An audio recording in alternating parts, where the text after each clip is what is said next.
On laisse les oasis derrière. Ça veut dire on laisse l'ennemi rentrer par derrière. Nous, c'est comme on envoie un médecin à un village avec plusieurs gens malades et avec certains qui sont sains. Donc le médecin est allé vers les gens qui sont en forme et on a délaissé les gens qui sont malades. Pour moi, l'oasis de Mohamed, il est en réanimation. L'oasis de Ktawa, il est en réanimation. L'oasis de Tazari, ils sont en réanimation. Comment on peut imaginer un projet et oublier ces barrières naturelles vraiment contre la désertification et qui ont joué vraiment un rôle très important dans l'histoire du Maroc, dans sa profondeur africaine, dans le commerce caravanier, et on les laisse mourir parce qu'il n'y a plus rien à Mohamed, il n'y a plus rien à Al-Ktawa. Et si on ne fait pas quelque chose maintenant, la désertification va arriver aux portes de Mosgueta. Donc il y a deux points essentiels, vraiment sur lesquels il faut se baser. Il y a la gestion d'eau, parce qu'au Maroc maintenant, il y a deux extrémités. Il y a les inondations, il y a la sécheresse. Qu'est-ce qu'on a fait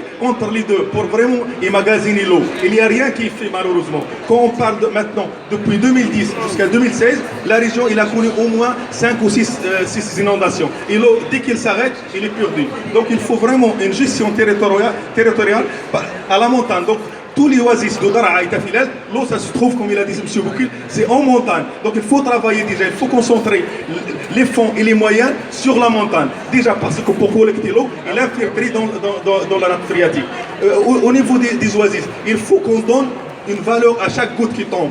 Parce que c'est là où il faut travailler. Il y a des pays avec lesquels on partage le même environnement désertique, ils ont réussi. Ça veut dire, quand on donne l'exemple sur l'Ioud, tout الشعب اللي كيكونوا في الودان الناس حماوهم وكيجمعوا الماء وكيدخلوا لا نابريد. Une dernière point, monsieur, هي la réhabilitation ديال لو savoir local. C'est très important. هو لو ريزيرفوار راه سون هاد لو savoir local راه ما يمكن نديروا شي حاجه. Il faut aller aller voir les paysans, les petits paysans. Il faut avoir une pédagogie complexe. Il faut les étudier cas par cas. Et c'est là on peut trouver les solutions. Il ne faut pas s'attendre que les solutions sont parachutées pour les paysans. Nous, on est né, vit et a grandi et on est encore dans ces oasis. Merci beaucoup.